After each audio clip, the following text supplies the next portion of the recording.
Thank you, Mr. Speaker. Mr. Speaker, I recently teamed up with Congressman Joe Courtney of Connecticut to introduce H.R. 2407, the Bipartisan School Milk Nutrition Act of 2015. Between 2012 and 2014, schools across the country served 187 million fewer pints of milk, despite an increase in public school enrollment.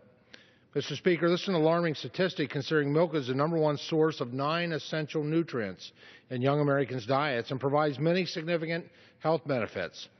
The School Milk Nutrition Act, which has the strong support of the International Dairy Foods Association and the National Milk Producers Federation, seeks to reverse the decline in milk consumption in schools throughout Pennsylvania and across the country.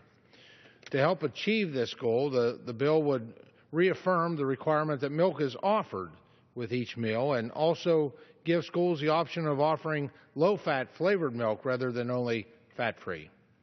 Now, I urge my colleagues on both sides of the aisle to get behind this legislation and become a co-sponsor of the School Milk Nutrition Act of 2015.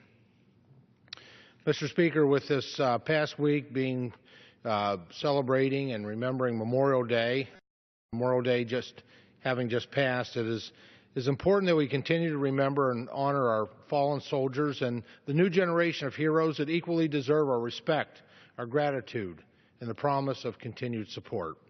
This is why I recently joined with New York Congressman Charles Rangel to introduce H.R. 2516, the Veterans E-Health and Telemedicine Support Act of 2015.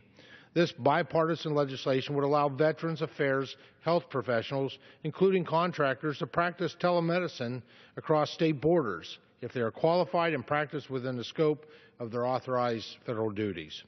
Currently, overly cumbersome location requirements can make it difficult for veterans, especially those struggling with mental health issues, to get the help they need and deserve.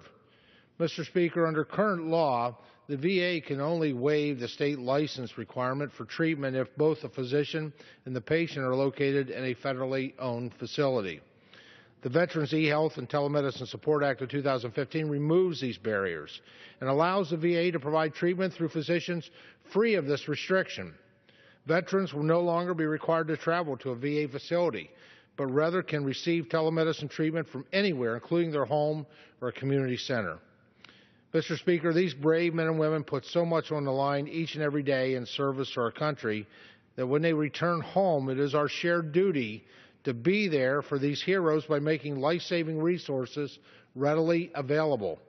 This legislation will eliminate the multiple layers of bureaucracy, allowing our veterans to have greater access to mental and behavioral health services, especially in rural areas. Now, I rise today and I ask my colleagues in both parties to get behind this bipartisan common sense legislation. Mr. Speaker, sadly, 22 veterans commit suicide every day. Let's end that crisis. Thank you, Mr. Speaker. I yield back the balance of my time. Gentleman